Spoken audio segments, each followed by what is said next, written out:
Welcome to A Vision of Revival. My name is Chris Ngai, I'm Heidi Ngai. and today we want to talk about processing disappointment and rejection. I think one of the most difficult things that we face, kind of in our life journeys, are the disappointments of the heart, and the pains of rejection, and often they so often come from the most unexpected of places, people, and at the most unexpected of times. And so we just want to kind of talk through that question today of, how are we rightly to see these events in our life history and bring them before God? How can we leave what's behind and press on toward what's ahead with a joy-filled and unoffended heart? And I know Philippians 3:13 through 14, Paul writes to the Philippians and he says, "Brothers and sisters, I do not consider myself yet to have taken a hold of it, but one thing I do, forgetting what's behind and straining toward what's ahead, I press on toward the goal to win the prize for which God has called me heavenward in Christ Jesus." And, Isaiah 43:18 through 19, which I believe is connected with this topic. It says, "Forget the former things, do not dwell in the past. Behold, I am doing a new thing, now it springs forth. Do you not perceive it? I will make a way in the wilderness and rivers in the desert." And so I just love that promise because, in the place of the wilderness, the place of the desert, which we really hit on and talked about, especially in the last message, about establishing identity in the wilderness.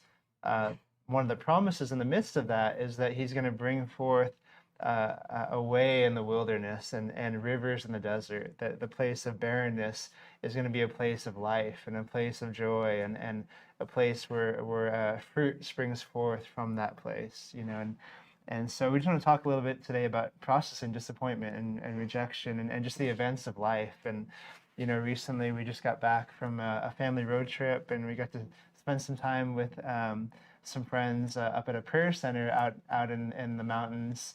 And one of the things that we were talking about, we're talking with a spiritual father and mother, and one of the things that he began sharing about that was really interesting is he started talking about the days of creation. And so this is really interesting. He talked about how, in the Hebrew mindset, and also when you go back to Genesis, and God is creating, the 7 days of creation. Of course, the seventh day he rests. But one of the things he pointed out is he said that every day, especially in the Hebrew mindset of a day, actually begins with a night. So it says there was night and then there was day, and this was the first day, and then it goes on to the rest of the days. And so he kind of made it a point to say that in the days of creation, each day began with a night. And then he started talking about how when the Lord is pruning and when he's refining us and just even in when you're pruning trees and that he said that you prune the fruit and you prune the fruit and the flowers off, and so it becomes kind of this barren looking tree and everything. And he said, so he kind of talked about that and then compared this to the days of creation. And I began to make the connections even as he was sharing. And so I kind of said, okay, so, if I'm and one thing that he challenged me to do is he said, okay, like begin to look at your life in 10-year increments. I don't know why he chose the number 10, but he said that you look at your life in 10-year increments. And he said, and look for the seasons in your life where things begin to be pruned and things begin to be cut out of your life. People begin to be cut out. Places that you were connected to, just things that you were familiar with, all begins to be cut off and removed from your life. And begin to map out your life in 10-year increments. And he said, and if you look at it, I believe you'll begin to see patterns and ways that God is moving through your life.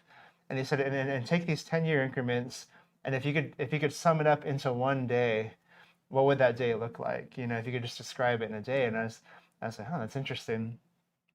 And then I began to make some of the connections of what he was saying. And so I said, okay, if I'm hearing you correctly, I think what you're saying is that at the beginning of each day or at the beginning of each new season of my life it begins with the night. So it begins with me coming to the end of myself, and the Lord cutting out, you know, fruitful areas of my life, or cutting out, ministry opportunities, or people, or places I'm connected to. And he's like, yeah, exactly. And he's like, but the thing is like that this has to happen because God has to move you away from the former season so he can move you into the new thing that he's doing in the new season of life. And so, that Isaiah 43, forget the former things, do not dwell on the past. Behold, I am doing a new thing, and now it springs forth. Do you not perceive it? And I know so often in my life, when those seasons have come, they've often been I don't know, just hard, and just so I felt like I was just losing everything and everyone, and just feeling like there was no purpose, and like for my life, like what is the Lord doing in my life, and he began to point out that this is actually the beginning of a new day. It's kind of the dawning of a new day and a new season in your life when these challenges begin to happen. And so he began to share about his life, about how there were so many times where there would be people that they would be investing in and pouring into, and in relationship with, and running with, and then suddenly they would just stop returning his calls, stop returning his texts and emails, and suddenly they were just out of his life. And he's learned to recognize that when those things happen, even people they invested in for a long time, hoping to see a certain thing, and all of a sudden they're no longer in their life anymore. And he said, but he said that he's begun to realize that when that happens, it's actually the signs from the Lord that he's moving him on to a new season, a new transitioning him into a new place in life, and a new season in the Lord.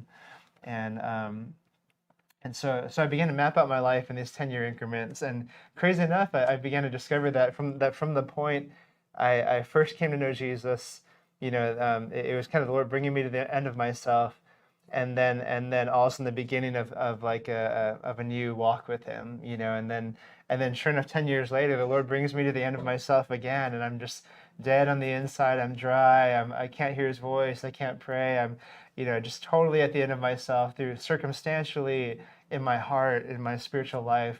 And what seemed like death, it was actually the birthing of a new encounter with the Lord, where he began to become real in my life, and he ignited a new passion in my heart. And then all of a sudden it led to these years of fruitfulness and all these amazing things happening. And then I went 10 years after that, and then sure enough, it's like then the Lord took me into another season of coming to the end of myself, and going through intense betrayal and rejection and disappointment, and feeling like I'd failed, and all these things that God had for me, literally, I often describe that point in my life as coming to like the gates of hell, and like almost being overtaken by the enemy and by the world and by everything, and suddenly, and at that place of death, God brought me to a new place of surrender, and suddenly he restored me, and he revived me, and he began to do something new in my life. And so it's all interesting, because at the moment that he's saying this, and this is just like 2 weeks ago that we're having this conversation, I began to realize that for me, I'm at the beginning of a new day, and I'm the beginning of a new season, where all these people that I've had in my life are being removed from my life, and the Lord actually led us to surrender even the ministry that we've been in for about 15 years, and the Lord asked us to offer it up to Him by faith as a seed, to let it die in the ground, and that He was going to birth a new thing. And so even the last 2 weeks has been interesting, in that the Lord has been kind of helping me to understand and see things in a new way, and process things in a new way, that I hadn't quite seen it before. And so it's been a very, very interesting season and time, I think, for our family and for us. And there are some other things that he began to share as well. But I guess before we go into that, is there anything that's kind of stirred in your heart, as far as just kind of just some of that, I guess? Yeah. I think just one of the things I'd like to just encourage you with, if you're going through that same just the beginning of the day, where it's just everything's being cut off, and there's been just rejections towards you and things being cut out of your life that were there for a long time, especially regarding rejection. I think one of the key things that I just want to encourage you with, and what the Lord has helped me with, when God is removing those people or those things from your life, and some of that can involve rejection by people just who are really close to you and who you love, to ask the Lord to help you to not take that personally. It can be really that can be just a big stumbling block. I think in the midst of that, just what the enemy wants to trip us up with is he wants us to take it personally, and he wants us to think like, oh, like and get us into the place of like, okay, I want to defend myself. I want to have retribution. I want to and when the Lord is saying like, I want to defend you, I'll defend you. And even if he doesn't come to your defense right away, the way you want him to, like, again, just resist the urge to take it personally in those moments when people are rejecting you, because it's actually the Lord's design. He's wanting to free you up and get you ready for the next season. And in some cases, like, those people can't come along for that next season, and they're not ready to. Maybe they'll join you later. You don't really know how the Lord's going to orchestrate it. But if you allow the enemy to cause you to take it personally and let the roots of resentment and bitterness start to grow, then that's also going to enter into the next season with you. And so as you enter the next season, then you've got resentment, bitterness, and those weeds that are growing at the same time that the promise is growing. And then you've got a lot of stuff to undo. And it could be something that could choke out the ministry that God has for you in the next season. And so I just want to encourage you to lay it down before the Lord and to look for just the good that came out of that last season, and focus on that, dwell on that, allow that to fill you with joy and expectancy for the next season, rather than focusing on the rejection, the disappointment, and just those heart things that just they really hurt. But the Lord is the one who can heal that, and he can take those woundings, those words. I know just one of the things that I have to always do is take captive the thoughts that are in my mind, because I can rehearse conversations. I can go back through them so many times over and over again, and try to see if there's anything I could have done differently, if there's anything I could change, or trying to defend myself in my mind, and have conversations in our head like we often do.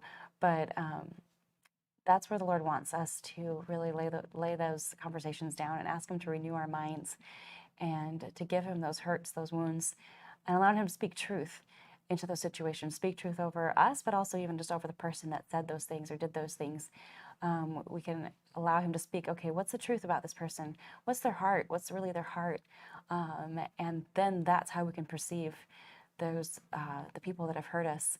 And that helps, I think, to ward off that bitterness, that resentment, and just taking things personally when it's really the Lord orchestrating it all to get us to that next season. So Yeah, and so often, a lot of times that parting ways and going into another season, sometimes it can often come from misunderstanding, from just not being seen, your heart not being seen, you not being heard, maybe somebody else feeling that way, and you didn't intend to. And so as much as we can, we definitely want to resolve those situations, try to make things right, make those wrong things right where we can. But sometimes you don't have an opportunity to do that. Like sometimes there isn't anything that you can actually apologize for. There's times where obedience to God will actually cause offense in other people around us, and so sometimes in the situations we do have to just kind of bless people and continue in the path that God has for us. But a lot of times it will, you may feel misunderstood, not heard, overlooked, your heart being not being recognized for what it truly is. And but kind of in those situations, like the best thing we can do is just bless the person, to not try to fight to be heard or to be understood, but just to forgive, to bring it to the cross, release those people to the Lord, and above all, like Proverbs 4 says, to guard our hearts, for from it flow the springs of life.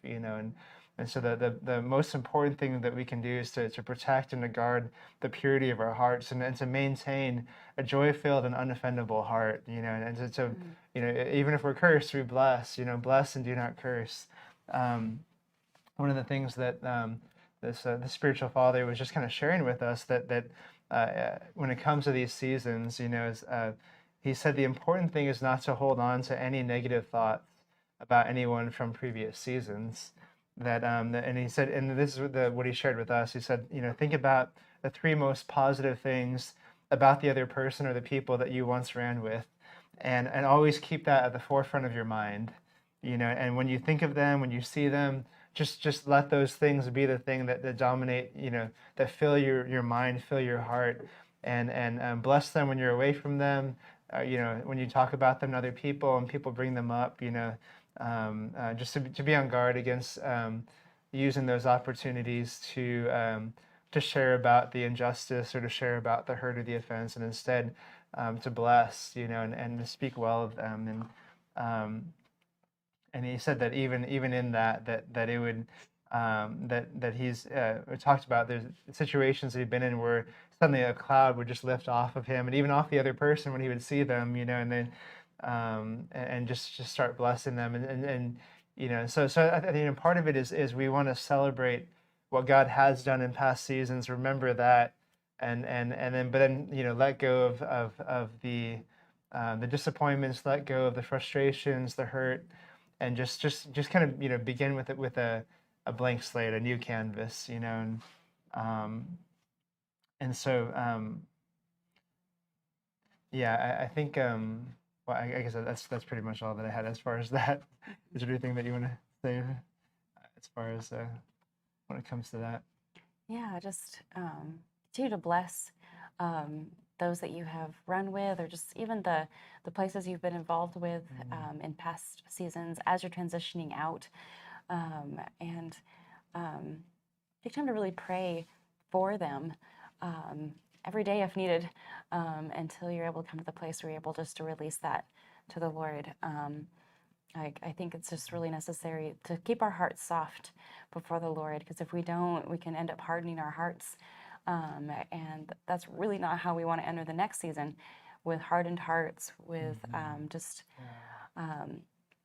with that just not having the ground of our hearts turned up and ready for the next season that God has for us, so that we can have fertile soil and that we can be prepared for the next season. So take time every day if needed to just pray blessing over the places that you've been a part of, the ministries you've been a part of, the people that you've been working with,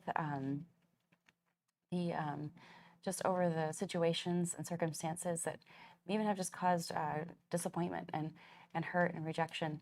Take time to pray into those, and ask the Lord to bring healing, deeper healing in the process. And then I just ask Him to continue to keep your heart soft towards Himself, towards the Lord, and also towards those people, those places, those situations. And then it won't become a stumbling block for the next season that God has you go into. Yeah, one story that's kind of coming to mind is just my own personal experience. Is that I remember quite a few years ago, I want to say, yeah, maybe more than 10 years ago. I remember I just gone through some situations personally that were really hard for me, where I really felt a lot of hurt, a lot of betrayal. Just feeling like the people that should have understood me the best completely missed my heart and misunderstood, and I just remember and just rejected. I felt rejected in some very deep ways from a lot of the people that were closest to me. And I remember I remember that it was one of the hardest things that I'd ever gone through in my life, because I was expecting that kind of rejection from the unbelievers on campus and from the atheists and from others, and instead I felt like it was coming from those that were closest to me, and whether they were intended to or not, I don't. I'm sure they didn't. It's just, but I just remember the way that everything happened was very hurtful for me. And I remember it actually stuck with me for quite a long time. Probably 7 to 9 years or so, um, to where it seemed like no matter what I tried to do, like I would pray and I would forgive them, but for some reason in my heart, I still felt the hurt of the whole situation. I still felt the trauma of it. I felt the betrayal and the offense and the need for justice and everything. And it affected me so much to the point where um,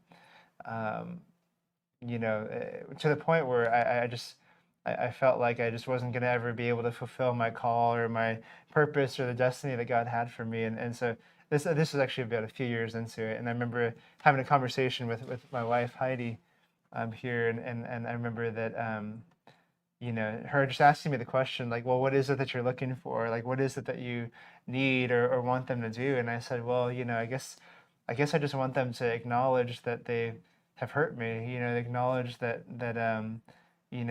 this was unjust and all this, and ask for forgiveness and everything. And because I really feel like I'm not going to be able to move on from this until I get some kind of until they recognize this and come to me. And then she asked this question that really troubled my heart and my mind. She said, okay, like, I understand that, that you have felt hurt by a lot of this. What if it's another year or 2 years before they recognize that they ever did anything to you? And at that point, I'd already gone through 3 years, and I was having emotional breakdowns. I mean, I was like with complete strangers. I felt like I had no friends and all this stuff. And so the thought of just even another year living in that existence or 2 years was like horrifying to me. I don't even know how I could survive that. And then she asked the question, what if it's another 5 years? What if it's another 10 years? At that point, I'm just like, oh my gosh, like, but then she began to share, as this kind of hit home in my heart. She began to share, I think you're allowing yourself to become a victim of misunderstandings and past hurts. But the thing is that regardless of whether anybody else ever acknowledges it, ever recognizes that they've hurt you, or that anything that you've felt betrayed or misunderstood, that's not in your hands. Like, there's nothing you can do about that. But your destiny is not dependent on what anybody else has done to you or hasn't done. Like how you respond and whether you fulfill your call in the Lord, and whether the Lord is able to move in your heart and life is completely dependent on how you responded to Him and how you respond in this moment. And I think for the first time, a light really began to shine in my heart, and I began to realize, oh my gosh, I've made myself a victim of what other people have done or aren't doing. And if I allow like God's purposes and destiny to be dependent on other people, like I may never like fulfill my purpose. But then realizing I'm not a victim, like I'm actually free to completely release those things to the Lord, and actually be set free this moment. And so it still took me a few months to kind of process through that. But then on a retreat, the Lord really kind of allowed just a time of just deep repentance, forgiveness, surrender. And in that, like, the Lord brought freedom to my life for the first time in 3 years. But then even like 6, 7 years after that, I was still struggling with this, like feeling hurt, traumatized, still feeling like in my words and my mind I was forgiving, but I still, for some reason, couldn't seem to forgive from my heart. And I remember then being at a gathering where these two guys were sharing their testimony of how they were best friends, and then they through misunderstanding, hurt, offense, they've been separated for 20 years. They hadn't talked to each other literally for 20 years. And here they are at the gathering, and for the first time, like I mean, just before that, they'd reconciled over the phone, but for the first time, they were together in person for the first time in 20 years. And he said the key was that the Lord um, visited him, and began to bring his friend up to his mind. And he said, he began to tell him, it's not enough just to forgive in words. I want you to start to pray for him. I want you to start to pray blessing and to begin to pray my best for that person. And as you begin to do that, like something's going to break and you're going to begin to get my heart for them. And so he began to do that every day. And he's like, Lord, this is hard, but for 3 weeks, every day he began to bless. And, I pray for my friend. I pray for his wife, his kids. I pray for your call in his life. I pray for the absolute best that you have for him. And like, I want, and as he began to do that by faith, 3 weeks into it, something broke.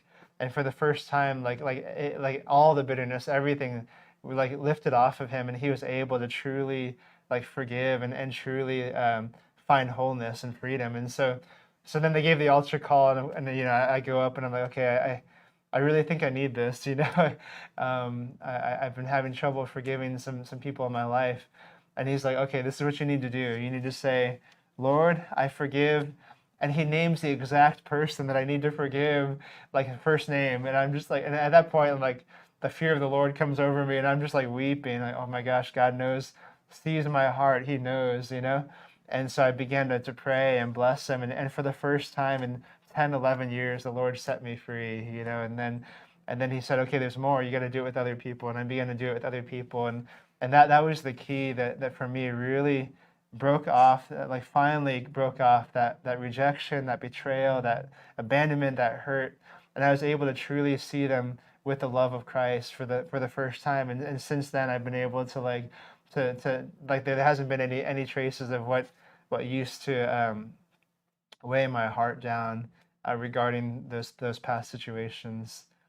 Is there anything? Yeah, so let me just pray for you. Lord, I just ask that those who are watching this right now, Father, that you would give them grace to process through the rejection, the disappointments, help them as they pass through this, what just feels like such a dark time, Lord, as they come into the next season, into the new day. I pray that you would strengthen them, give them grace to release, to forgive, to bless those who have hurt them, Lord, and to really step into this new season with fresh joy, with vision, just an undefendable heart. Lord, I pray that you just remove their heart of stone, give them a heart of flesh, Jesus, and equip them and empower them, Lord, to step into this new season with just courage, with new life. God, just trusting you, Jesus, that you can take this dark night and turn it into a brand new day, Lord, in Jesus' name.